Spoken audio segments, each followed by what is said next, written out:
bona ne bena inabo batusuula mu lukonko katonda mulungi nti batusuula mu lukonko motoka yatusuula mu luguudo singa twagwa mu luguudo singa tuli bafu katonda mwebaza nti ndi mulamu nebaza na buli muntu yenena abantu bange ab'ebulamaji mikwano gyange bakaba bantu radio ni family yange nti bansabira sade ndi mulamu katonda mwebaza mululu mubaamu ebintu bingi kyankanga ayiti kyamala mu maani abandi bayogera accident bagipanze banzo abavugana nabo batenze betyabigiirako abandi bakati kama muswira abandi kagwira babenje aida kuva mu kalulu batinaguma nali farm nagumya n'abalonzi bange nti webagumu nze nkaali mugumu bwe wayesimbyewo niwe ingini yaba wagize babona tunasigala nga nkaali ingini y'amaani n'abagumya nze beno oli bona kino kigenda kulaga nafuna accident nali mu ddwaliro nakudali nga 5 aye bansibola bati pa nasimbula wotambula ebigema ku maka nina ekiwundu omugulu gwakusebwa nina kanola neira mu firudi nga ndibona nga emyaka gye ntambwire ena natandika 2020 kunoonya akaluka nga kabulamaji nga ndibona emyaka gyange ena bagifa giri kujja mu naku 2 so nalemeraku abalamaji baana esida beni noniza akalulu mwena mukini noniza akalulu okumala emyaka ena maze emyaka egyo olukunonya akalulu nonya akalu kaki amasiro wa bulamaji usaawa esema nafe nezayiza kyakifaako propaganda ali mungi bamuteza kabenje benda kuyita mwana ekyamala mu bantu amaani mu 2020 mulala kalu akakaweye omugenzi waako eri ayina bwempi wa Kiguta House yena yafa accident yafa ngebula na kudali 2 kujja mukamifike na alemo ando yala ati kyava kuwako kayikiza kusairas so nabirekawo nabireka mutonzi nekiri katona mulungi nti nawangu yakalupeni era amwebaza yeso Cyrus omu ku bantu be mwali nabo mu Lwokano yali musomesawo kuwe kiri yamala yavaamu yajja kuba discansala bintu ki ali mu gwetweta incumbent byali byatakoziwe byolekoboti ndibibonamu ebitulinze gembanjire nsobola okutereza bulamaji ina kenenzo okonaku obuza wako tituli bato aye batwesiga bato wakawo then wolinga erina lya Wekia Cyrus Wekia se family name kiko abantu bali dino mu busoga wano kubasenga wanga Irene Wekia nali first woman MP wa Jinja district mu 1996 awo Irene Wekia yakule nantu wa Jinja district bulungi yavao yaba ambassador wa Abu Dhabi kumala emyaka 5 ate na azara molini kyalya yavuganya kuba president wa Uganda so point swanga Musai wachika ate mu 2017 when ku university nali prime minister wa Kampala University nali prime minister wa Kampala University 2017-2018 so ukulembeze konti abugwamu bugwe ndiye ngambulimu ninzo omukulembeze wa Kiguta South Journalist Sako nze chairman ninze publisher wa NRM wa Bulamaji sub county kitegeeza kino tiiki yaka kyoli kujjamu experience yonjirina publisher wa NRM wa Bulamaji ninze chairperson wa Kiguta South Journalist Sako ninze abalamaji bampere okuba flag bearer wa NRM wa Bulamaji ninze nali ku prime sa Kampala University ninze kino tiiki yaka byendi kujjamu bino so ndi muto mu myaka wako muto mu myaka lero obukulembeze wako yali ku mugalu waka awakali yadema atambula bulungi yalemeraku wali yali mu FDC babati omugati guli mwe NRM wano yalumbe NRM sadino yabisemu so tuli bato bati wotugoberera obulungi yemujira nga tukola nibyo tubisemu obukulembeze buli muife ngabaki tuli bana mawulire Abubakar ono yali yakidinga mu people's government nali nzakiikira Bulamoji Northwest. Tobona. People's government Bulamoji Northwest ewa Frederick Ngobikunde. Nga niwo People's government nga nzakiika Katonda. So libona. So ye wako yansooka nayo. Yabisokamu. Kituli bato. But yo lero obukulembeze baviire kuba nti oli muto oli mukulu. Obukulembeze abantu bali kwesiga abaana. Bavayo nako bati Cyrus tibamusimbi tibamutumye butume. Omuntu akuba ati bamutumye abamulimba. Nga nani antumye? Kwa okusinziira byoyogera byogire ng'obitamu ni family eno ebaire nkulembeze tegeeza nti obukulembeze buli mu musaayi webeni omuntu wakutuma ati joyibo jawayiba abe politics kitegeeza sente kutaamu sente nakunoonya kalulu woba wakoti jawe simbe nga tayenda mutima gwe asobola okujja tasobola ku level yange Cyrus nina degree mu mawulire bwekiri nagira ku bwa chairman 3 bwe batenda mpapula I qualify to stand ku bwa MP bwekiri ku bwa 5 I qualify ni ku bwa president era osobola bwe kwedeza abantu abe be anti kati omuntu ayinza okuba ati Cyrus akali mwana muto ino okutakodde nga bamutumye butuma ati byakola eki nkulaza jenviire ayo okusinziira byolaze biraze nti toli mutume tiri mutume otoli mutume nkuze nga nina ebiroto byange mu 20 mulala nali nja kwesimbawo kwa district council bwa Bulamaji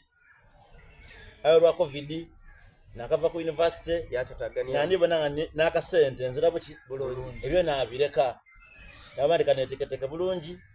nkola erina mu mawulire nkola emikwano memali ensimbule nagira osimbula nga nkoze emikwano nkoze erina mu mawulire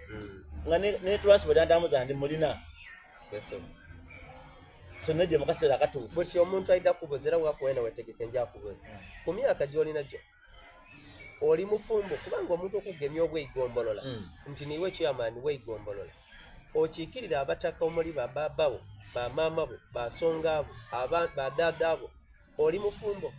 beina zali bachenda nena yeso nina 31 years yeso chovo okumuzawe na mazimo gaidi wamperekera nze ngaidi ayi abantu ayinza okubanga tebagaidi nti ayo oyo mwana muto Cyrus wekia yeso ndi mufumbo oli mufumbo ndina omukyala yeso n'abaana babiri ate atali wakawunda kakubye edinisa omukyala n'abaana babiri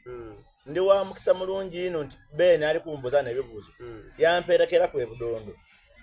nga njo kyalo wa mukyala wange mukyala Lydia ebudondo wena wamperekera nakuwerekera bandegera mu butongole nditeekateeka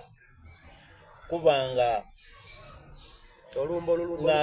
olusembayo bati olusooka nalulumba wena wamperekera so ndi mufumbo n'omukazi mukazi wange musomesa wa gavumenti primary teacher n'abaana babiri era owe bandidi ninze olumba olusembayo nga beni wakobi buti awo twire kuonani abataka b'ebulamaji tubaye tuli ku nsonga y'oku ebintu omukulola enkambe nti ebimulemye by'olukwenda osookereko okuba ti nze n'abange neseibwa enkasi byenja osookeramu ekisooka beni maze emyaka era nga noonya akalulu nina byendye nga nkola nga neteekateeka beni lina ebyala 27 emiruka 5 mu byala 27 nkaniike bowa ediwera 20 almost buli mu kyalo ebowa edaafa kozi yafa paipu kozi kiwudo kozi beringi kozi kaki ndidi yankanika bowa edo kubwerere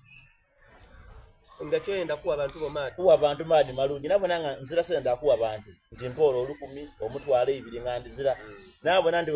wenkanika amaadi okola ekiyamba mbanga ise kyalo omubise omugeni ano amaadi kubowa edo olwise wayamba ku n'ebisolo byonna byenda maki maadi so maze ibanga lya almost myaka ena nga nkanika amaadi mu Bulamaji era abantu bebaza nti obwaki amanthiri wakanika amaadi oba olina byobala nti be Katonda wabanga nakya akuwereka obusobozi bukozese oyambe ku abantu bo benikanika amaadi amayoro mu Bulamaji abantu banwira amaadi era nkakanika n'ebimu ku bintu kwe balinze babona nga ngwana obukulembeze bwa Bulamaji for example emasaba nakanika yobowa ena wankofu na kyalo kyaki nataka kuboneka kubowa dali ina kyalo kyaki ekyalo kiraki bowa ina na masoga nakanika yo bowa kasolo nganga nakanika yo bowa bulama jivile nakanika yo bowa lakini wanswa ebyalo musima kumyabi mwina abaire nganga tadibona ngera adibona beninze menamba kwa abana nga wako mama yafa baba yafa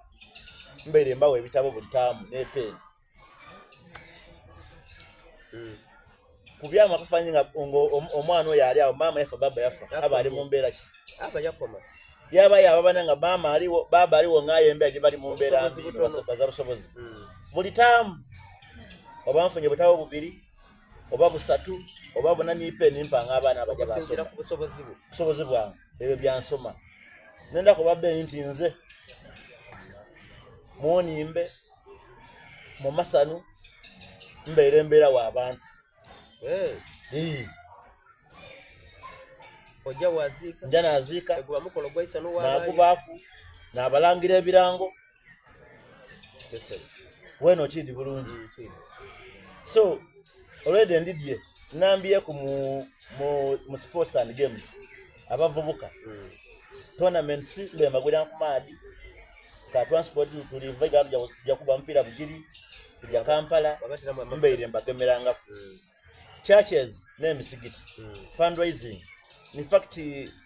a church erikina wanswawo wajeta St Paul Church of Uganda ne yani za mubula magic fundraising nafuna mikwano jange baganda abantu wajeta wasone milioni ina emilioni ina basereka church wajikuba ne floor once fundraising erikina wanswawo na parish beri ndidye iliye nga wafuta kyogere ko eriyo obo oli awafuna akasimola ati muno omwana mulwaire wamuwa omutwalo munanfiirirwa wamusubira ku ebiri munatya nasuzendala wamusubira ku omutwalo n'ebintu ebindi bingi nebindi engankola kulwaki nesimbawo beni Bulamagi sub county mwiganga omu neigombolera ebyafaayo mwiganga omu osomera munasale wasoma primary wasoma secondary muri university wafuna muno omulimo mwigomba liye Bulamagi university mu Bulamagi kusoga university mulimu amasomo gange boys igange SS Bakire Bishop Willis St Francis bina biri Bulamagi wali mu kintu biriwa so nabonanga amasomero ago nendo okongera kubanga nga promotinga nogogerera iyo nsonga ndala ensonga y'okubiri mbeire ntambula emyaka ena nga ekindiza amazi gakinewunsa nga kia office ya chairman 3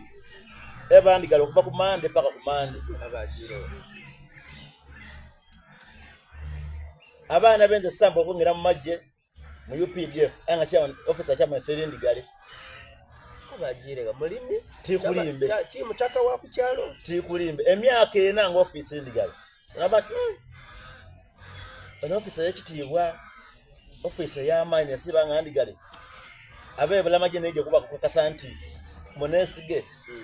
ndaba nga office omo ena kuina mu week kuva ku Monday paka Thursday ndaba nga office omo era njagigula era mujafuna stamp ya bwereri beba gibaguzanga stamp mitwale 5 kubira ku stamp stamp kubachi ya manzi yabe tabaawo yalekawo attendant yena olisinga tabaawo osoka mu kizike memale yakuwa obwirebo watachimuwa wagolola ngo office ya muntu wa wansi so ndiye kumala webyo bentulini tembo tembo still rolling eri Bulamagi kasolo kintu nyomutwe era kineewo nsabuzibu kyobuliwo woja mutembaawo wobala mu abaana abakola mu ngabasoga obalira wakungalo abasinga bava mu mambuka ekitundu abasinga bava mu mambuka so ndikwenda abo nanga fusi chairman bili wa Bulamagi mbona obuzibu buliwa bavuka tibenda akola tibaba wa milimo babaguza bende abantu bere n'abakozi ino TD nendaabona ku nsonga kuba enumya ino omutwe so abantu bayiganga abantu babulamaji abavubuka tembe gyabagasa nendaabona buzibu bwe buli